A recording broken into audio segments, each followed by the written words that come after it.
On April 18, 2014, two friends descended into the shadowed depths of one of China's most dangerous and deepest underwater caves. Their mission was to venture deeper than any diver had ever dared before, 557 feet deep into a maze of unforgiving darkness and perilous corridors. What started as an exhilarating journey quickly spiraled into a nightmare they couldn't escape. A cascade of unforeseen events and costly human errors would drive them to the edge, forcing split-second decisions that meant the difference between life and death. In the end, only one diver would make it out alive. These are the final moments of the Jiudan Cave diving tragedy. On April 18, 2014, longtime friends Wang Yang and Wang Tao were buzzing with excitement. Both being seasoned cave divers, they had journeyed through cave systems in various countries, yet one site in China continually drew them back.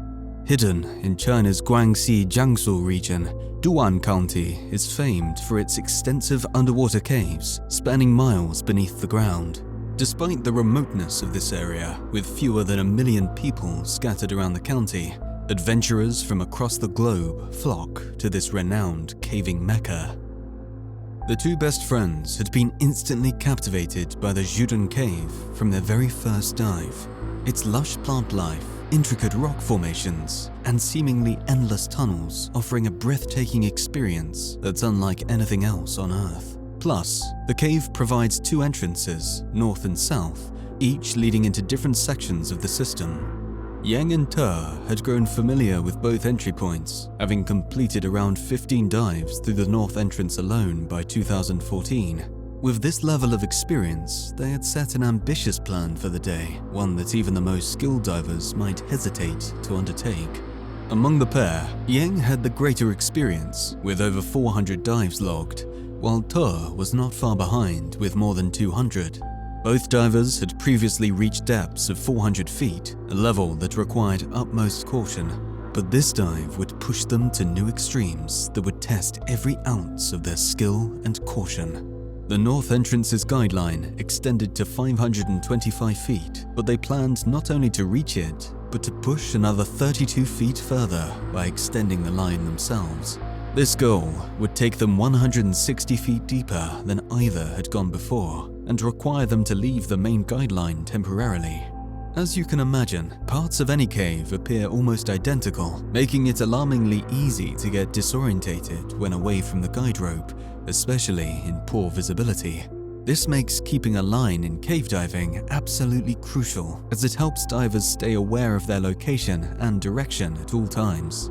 In preparation for this record-setting dive, Yang and Te spent months meticulously working out a detailed yet challenging plan. This level of planning was essential for diving to the extreme depths they intended. They knew the risks all too well and weren't willing to leave a single thing to chance. They calculated everything multiple times to make sure they had just the right amount of breathing gas and the precise gas mixtures required. The air we breathe at sea level is primarily nitrogen, which is safe up to about 100 feet underwater. But as a diver descends deeper, the pressure causes nitrogen to enter the bloodstream faster than soft tissue can handle, creating a narcotic-like effect, similar to being intoxicated. This is a risky effect in such an unforgiving setting, so divers use gas mixtures containing a lower nitrogen percentage to counteract it. However, at depths beyond 217 feet, oxygen itself can become toxic. At this point, divers begin adding helium to the gas mix instead of increasing oxygen. In essence, for dives as deep as Yang and Te's planned descent, divers often have to switch between tanks with varying gas mixtures to keep these dangers at bay as they go deeper and deeper into the cave. Just 1 month before Yang and Te's planned dive at Jiudan North, the world-renowned French cave diver Pascal Bernabé extended the guide rope to the 525-foot mark. Pascal was already known for his claim to have achieved the world's deepest self-contained dive, reportedly reaching 1,080 feet. Although this record wasn't officially recognized due to what record keepers deemed insufficient evidence, Pascal was nonetheless one of the few divers in history to reach such extreme depths. Recognizing a unique opportunity to gain insight from one of the world's top divers, Yen made the trip to meet Pascal, who gladly assisted in refining a decompression plan. During their discussions, Pascal explained that Yen's planning couldn't only focus on preventing nitrogen narcosis and oxygen toxicity. He'd also need to account for a rare condition known as high-pressure nervous syndrome, HPNS, which tends to emerge below 500 feet. Although uncommon, HPNS can be triggered by excessive helium intake at those depths. The use of helium increases to counteract nitrogen narcosis and oxygen toxicity, but as the concentration rises, so does the risk of HPNS. Any miscalculation in these gas mixtures could result in tremors, uncontrollable shaking, drowsiness, and irregular heart rhythms, symptoms that, at such depths, are nothing short of a death sentence. Once they had everything planned and felt they'd gathered the best advice possible, Yen arranged a practice dive for himself and Tor in the Philippines. This dive would bring them close to 500 feet in familiar waters, allowing them to experience conditions beyond 400 feet and observe any effects it might have on their bodies. Unfortunately, as the date neared, Tor's work schedule prevented him from joining. Determined to be fully prepared, Yen went ahead with the dive solo, just days before their planned Jiudan descent. The practice dive went smoothly, and Yen quickly returned to China to finalize their dive plan and complete the last preparations. On April 17th, just a day before the planned dive, Ying, Tor, and their support diver, Zhou Pei, arrived at Jiudan Cave, prepared for the crucial task of staging more than 20 gas cylinders with carefully calculated mixtures at precise depths. This would be their lifeline on the way back up. Once all the tanks were in place, they gathered to review the dive plan one last time, aware that the stakes couldn't be higher. Their descent from the surface to their target depth was expected to take just 20 minutes. Yet once they reached the forbidding depth of 557 feet, they would have only a few short minutes before beginning their ascent. Any extra time down there could drastically extend the already grueling decompression stops on their way back up. In their careful calculations, Yang and Pascal had estimated a painstaking 3 hours and 50 minutes of decompression stops to ensure a safe return. Every gas cylinder had been set with that exact time frame in mind. If they misjudged it by even a minute or two at their target depth, their gas reserves could be dangerously misaligned, adding a risky element to the entire ascent. As they staged the cylinders that day, they noticed that visibility within Jiudan North was shockingly low due to the recent heavy rains. Normally, the winter waters offer up to 50 feet of visibility, but they would have barely 6.5 feet this time, almost nothing in the depths of this dark cave. But despite the unnerving conditions, the 3 divers evaluated the risks and concluded that they could still proceed. They were, after all, deeply familiar with Jiudan's layout and the position of the guide rope. In addition, the passages in Jiudan North were spacious enough, so while the poor visibility raised concerns, they felt ready to face the darkness head-on. When the day finally came, the divers were filled with a mix of nerves and excitement. Standing on the edge of Jiudan North's entrance, Yang and Tor prepared for the dive that would change their lives forever. Nearby, their support diver Pei remained close to the surface, ready to assist if anything went wrong. The 2 friends performed one final, thorough equipment check, exchanged a nod of readiness, and slipped beneath the water. As they had planned, Yang took charge of staying on the guide rope, while Tor was responsible for fixing directional arrows along it. These arrows would point them toward the cave's entrance, providing a crucial path to safety if their bearings failed. Minutes later, the pair reached 393 feet, marking the deepest they'd ever been. They paused briefly, locking eyes and signaling to confirm each other's readiness for the deeper descent ahead. With Tor's hand signal of approval, they continued, carefully switching to the precise gas mixtures at each stage. But as they approached 538 feet, something alarming happened. Yang began feeling his consciousness start to slip. Confusion washed over him. He'd carefully followed the gas mixture plan. Did I mess up? He thought to himself. but with his awareness fading, he knew they had to begin the ascent immediately to counter these effects. Though only about 13 feet past the end of the main guide rope, their visibility was so poor that they could only see half that distance. Yang led them back, following the extension rope he held onto until his heart seemed to stop. The guide rope was gone. The realization hit them both instantly. They were in serious trouble, lost in the depths. Fighting the dizzying effects of the depth, Yang and Tor began feeling along the cave wall, hoping desperately to encounter the rope again. And then, against all odds, they stumbled upon it, nestled within the tunnel. The relief they felt was beyond words, their lifeline back to safety, found at the very edge of their hope. However, at this point, a new crisis emerged. Divers plan meticulously for emergencies, with every scenario factored into their air supply. They follow the rule of thirds, using 1/3 of their gas to descend, 1/3 to ascend, and keeping a final third in reserve for emergencies. Yet when panic sets in, breathing rates can spike, causing gas supplies to deplete at a dangerous rate. By the time Yang and Tor found the rope again, Yang's tank for that stage of decompression was nearly drained. Forced to switch, he reverted to his main gas tank, filled with surface air.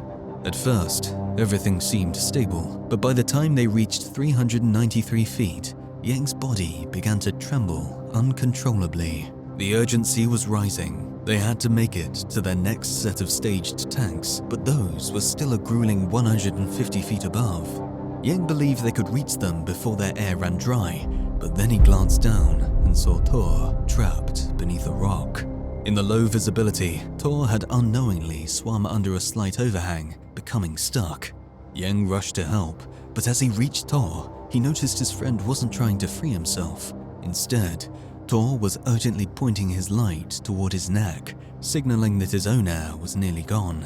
Without a second thought, Yang pulled out his reserve respirator and pressed it into Tor's mouth, giving him a precious breath.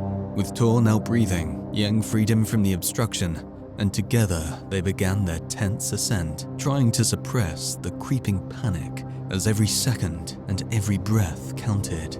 By this point, Yang's air supply was already dangerously low, and now both divers were breathing heavily from the same tank. Quickly calculating, he realized they had only 3 or 4 minutes left before it ran dry. To make matters worse, Tor was now completely exhausted, forcing Yang to pull him along with his right arm while clinging to the guide rope with his left. They were now within 300 feet of the surface, but when Yang checked his gauge, he saw there was barely enough gas for a single diver to make it another 130 feet. Fortunately, they only needed to ascend another 50 feet to reach the next set of cylinders. But before they could move, Tor suddenly drifted upward, passing right by Yang, disappearing into the murky water above. In an instant, Yang knew Tor was unconscious. His friend made no effort to grab him as he floated past. Heart pounding, Yang scrambled up the guide rope in pursuit, only to realize he couldn't see Tor anywhere. The low visibility made it impossible, and his gas reserves were too limited to allow him to venture away from the rope. Desperately, he flashed his light in every direction, straining to spot his friend. But as he did, he felt a wave of drowsiness wash over him. Fighting to stay alert, he forced himself to focus. Reaching the next set of tanks at 246 feet was his only hope. Then, just as he took another breath, a chilling resistance pushed back. His tank was nearly empty. Running on pure instinct, he surged toward the staged tanks, managing to switch to the decompression mixture for that level just in time. For a fleeting moment, he could breathe again, but the relief was short-lived as the fear for Tor's safety came crashing back.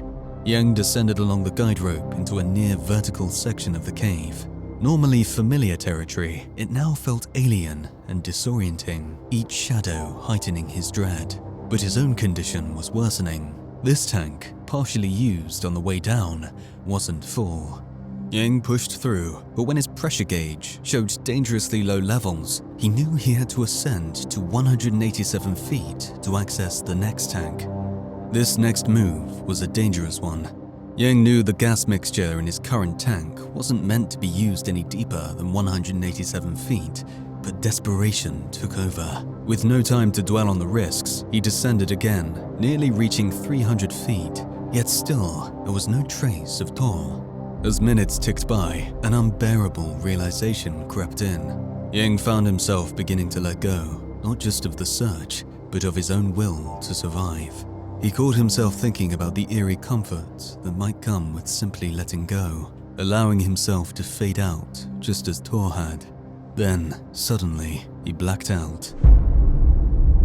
Miraculously, Yang snapped back into consciousness moments later, somehow regaining enough clarity to pull himself up to around 170 feet. But by then, he knew it was over. Tor was gone forever.